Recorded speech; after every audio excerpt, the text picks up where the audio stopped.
Well, looking at the future of Afghanistan, I'm not terribly optimistic.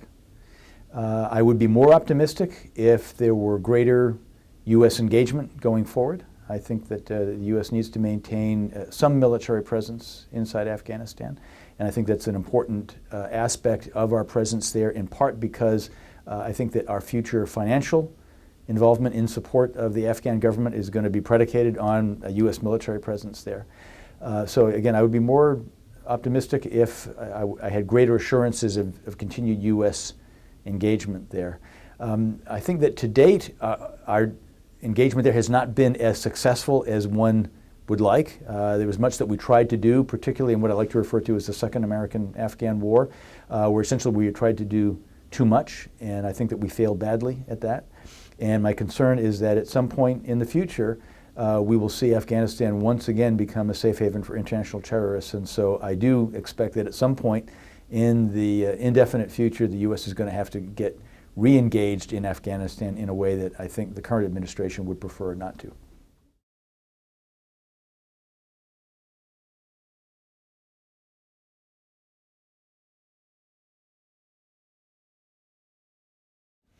Well, it was really a unique circumstance. Here, the U.S. had been attacked on 9/11, the worst one-day disaster in American history since Pearl Harbor. And it emanated from a very primitive country in an obscure part of the world about which very few people in the U.S. government knew very much at all.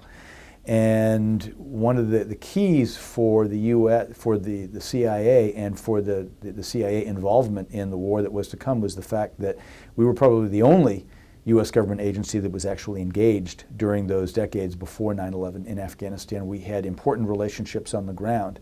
And one of the things that I suggested in that paper that I was asked to write 12 days after 9/11 was that we needed to be engaged not just on our own account, but that we needed to be active in Afghanistan on behalf of Afghans. That's where those critical relationships with Afghans on the ground became very, very importantly, and why the CIA took the leading role in Afghanistan, and why I was asked to provide the advice that I did. So it was quite extraordinary all the way around.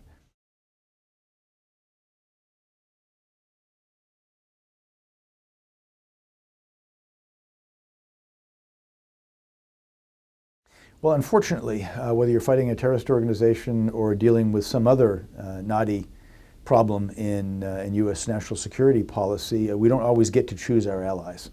And sometimes we have to accept the allies that we find and who are actually willing to cooperate with us, despite the fact that in some cases they're rather unsavory characters.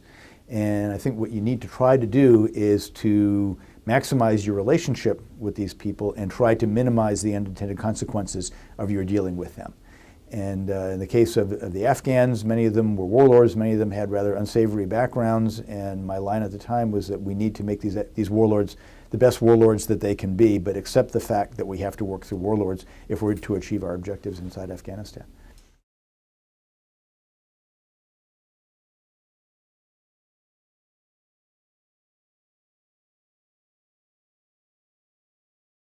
I think in many respects, the challenges that we face in Pakistan eclipse those in Afghanistan.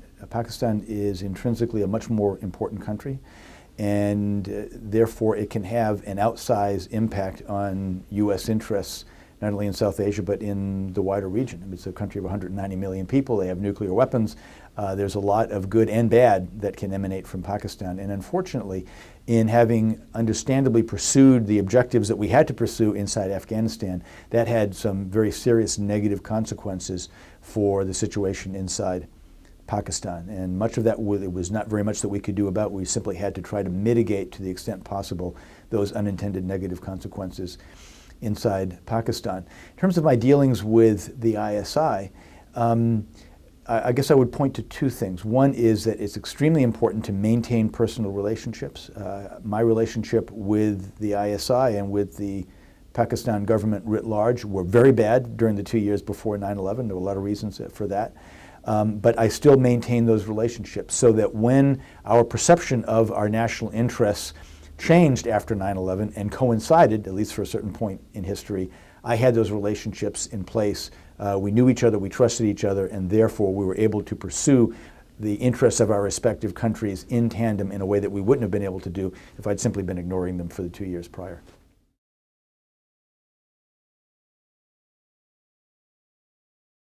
In general, I think I'm in favor of the reorganization to the extent that I understand it. I think that getting the operators and the analysts to work more closely together in a more integrated unit, I think is a good thing. I think it has the promise of improving both our operations and particularly our analysis. That said, it's like almost anything else. Depending on how it's done, it could have very positive effects, but if done in the wrong way, I think it could have negative effects. And one of the mistakes that I think that we could make is not to make sure that we keep our analysts and our operators separate in terms of their skill sets.